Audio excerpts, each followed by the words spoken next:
Video बिना skip किए अंत तक देखना, क्योंकि वीडियो के बीच में कुछ मज़ेदार आप लोगों की इंतज़ार कर रही है। इंडिया, ये नाम सुनते ही इंडियंस के मन में एक अजीब सी भावना उठती है। आप लोगों के मन में जब इंडिया के बारे में सोचते हैं तो क्या पहले आ जाती है? सोचने दो। किसी के मन में इंडिया की नेशनल फ्लैग आती है तो किसी और के मन में इंडियन नेशनल एंथम। इन सब के सिवा इंडिया कुछ और के लिए भी फेमस है। क्या बता सकते हैं कि वो क्या है? खाना। हाँ जी हाँ, इंडियंस की खाना तो एक अलग ही लेवल का है, लेकिन इसके सिवा इंडिया कुछ और के लिए भी जाना जाता है, जैसे कि डरावनी कहानियाँ, डरावनी जगह, डरावनी घटनाएं और भी बहुत कुछ जो हमारे दिल में डर जगा देते हैं। तो चलो आज की कहानी की तरफ चलते हैं।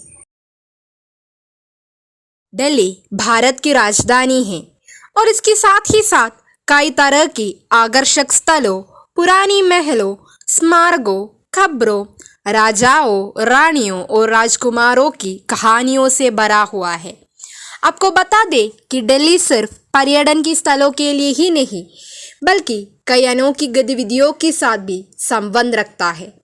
दिल्ली में कई ऐसी जगह है जो हलचल से भरा हुआ है और जगह टूरिस्ट से भरा हुआ है, लेकिन दूसरी तरफ दिल्ली में कई ऐसी भी स्थल है जिन्हें छोड़ दिया है और उन्हें लेकर कई अनोखी कहानियाँ बताया जाता है। ऐसी ही एक डरावनी जगह पे आधारित है हमारी आज की कहानी।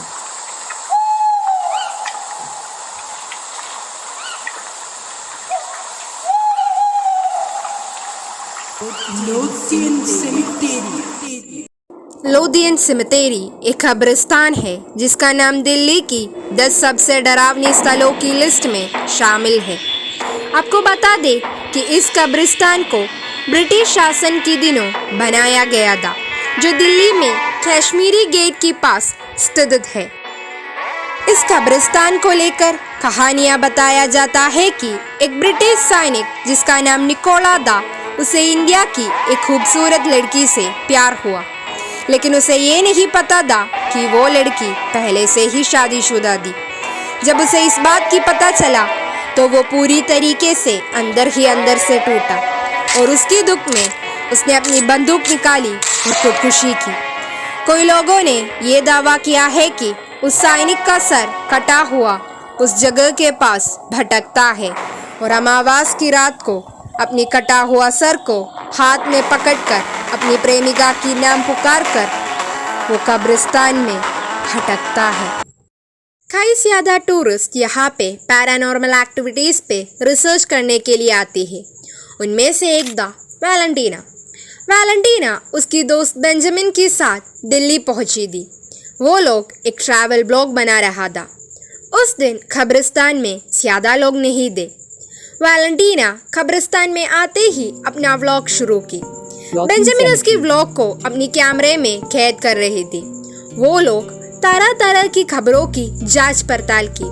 शाम होते ही उन लोगों ने रात वहीं रुकने की ठान लेती है। वो दोनों सिक्योरिटी से छुपकर कब्रिस्तान में ही रुकती है। रात में वहाँ की हवा की झोंके में भी एक डर छुपा था। वैलेंटीना और बेंजामिन ओजो बोट की मदद से निकोला से बात करने की फैसला लेती है। वो ओजो बोट को एक कब्र के ऊपर रखा। वैलेंटीना एक मोमबत्ती जलाई और कब्र की ठीक सामने रखा। कोइन को ओजो बोट पे रखते ही वो हलचल मचाना शुरू किया। एक तेज हवा की झोंके से बेंजामिन की हाथ से कैमरा फिसलकर नीचे गिरा और टूट पड़ा। वैलेंटीना के हाथ में जो टॉर्च था वो भी अब काम नहीं कर रही थी। कुत्तों की भौंकने की आवाज़ से बढ़ने लगी। पास की कब्रों से उन लोगों को अजीब सी आवाज़ से सुनाई दिया। डरे हुए वैलेंटीना और बेंजामिन जब कब्रिस्तान से बाहर निकलने ही वाला था कि तभी अचानक से वैलेंटीना को किसी की आवाज़ आई। Valentina, oh Valentina, come to me my dear, stay by my side. वो आवाज़ की सुनते ही मानो वैलेंटीना कोई अदृश्य जाल में फंस चुका था। वो उस आवाज के पीछे चलने लगी। जब बेंजामिन उसे रोकने की कोशिश की, तभी वैलेंटीना जोरों से चिल्लाई और बेंजामिन को जोर की एक झटका दी। मानो वैलेंटीना के अंदर कोई भूत घुस गया। धक्के की जोर से बेंजामिन का सर वहाँ की एक कब्र से टकराया और वो वहीं बेहोश हो गई। अगली सुबह वैलेंटीना को किसी की कब्र के ऊपर बेहोशी की हालत में पाया गया। उसके कपड़े इधर उधर से फटा था। वहाँ के लोकल लोगों ने उन दोनों को अस्पताल पहुँचाई। बेंजामिन का सर पे गहरी चोट लगने की वजह से और बहुत सारी खून निकलने की वजह से मौत हुई। वैलेंटीना अपनी मानसिक संतुलन पूरी तरीके से खो बैठा। वो अक्सर खिड़की से बाहर देखता और निकोला की नाम पुकारता और अजीब सी भाषा में कुछ फुसफुसाती।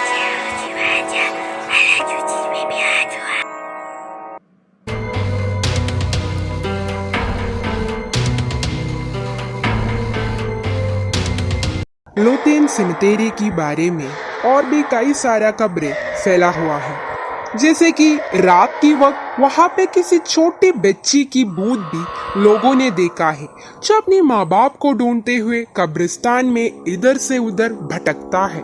कब्रिस्तान से अक्सर रात को कोई ना कोई आवाज से आती है।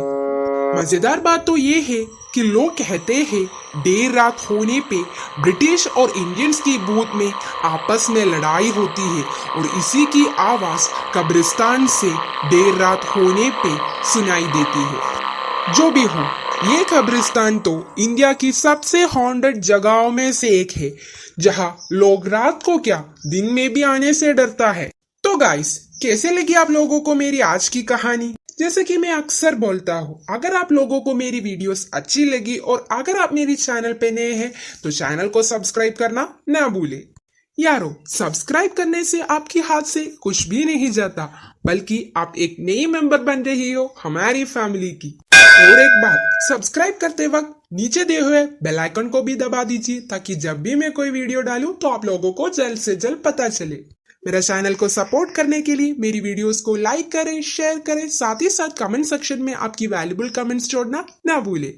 मैं वीडियोस को हर एक फ्राइडे को पोस्ट करता हूँ और आगे भी ऐसा ही करूँगा। तो मिलते हैं अगली वीडियो में, तब तक के लिए बाय।